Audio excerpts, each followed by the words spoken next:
Mradi huu unahusisha ulazaji wa bomba la kusukuma maji na kusambaza maji zenye kipimo cha inchi 1.5 hadi inchi 8 kwa urefu wa kilomita 14.64.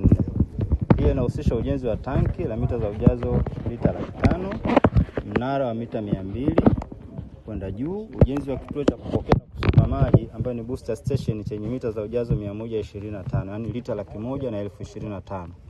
Kufunga umeme wa njia kuu, yani high tension, kununua na kufunga pampu yenye uwezo wa kusukuma lita 100,000 kwa saa katika mwinuko wa mita 150, lakini pia na ujenzi wa vizimba 12 vya kuchotea maji. Mpaka kufikia tarehe ya leo, kilomita 14.49 za bomba zimelazwa ardhini na kufukiwa.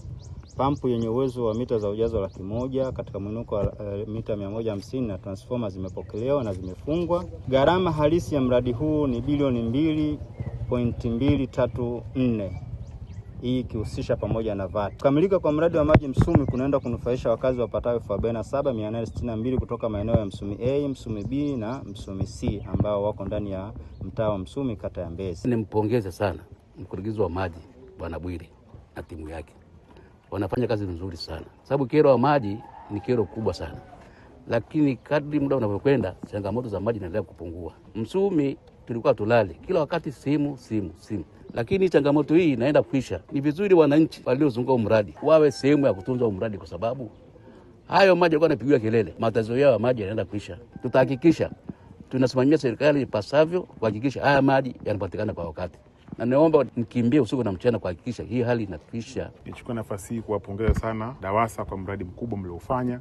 Kwa hiyo naamini kwenye huu mradi pia utasaidia kupunguza kero kubwa sana ya maji kwa upande wa Msumi, lakini pia kero kubwa ya maji upande wa Tegeta na upande wa maeneo ya Poswa. Umetueleza vizuri jinsi distribution itakuwa inafanyika na watu watakuwa wanapata maji kirahisi. Niwashukuru sana pia kwa niaba ya halmashauri pia kwa kuweza kutekeleza huu mradi vizuri, na tunategemea kwamba tutakuwa tumepunguza kero ya maji kwa kiwango kikubwa sana. Mradi kama huu inawezekana ikaonekana kama hadithi, lakini ndio uhalisia huo. Sasa Msumi kero ya maji bye bye.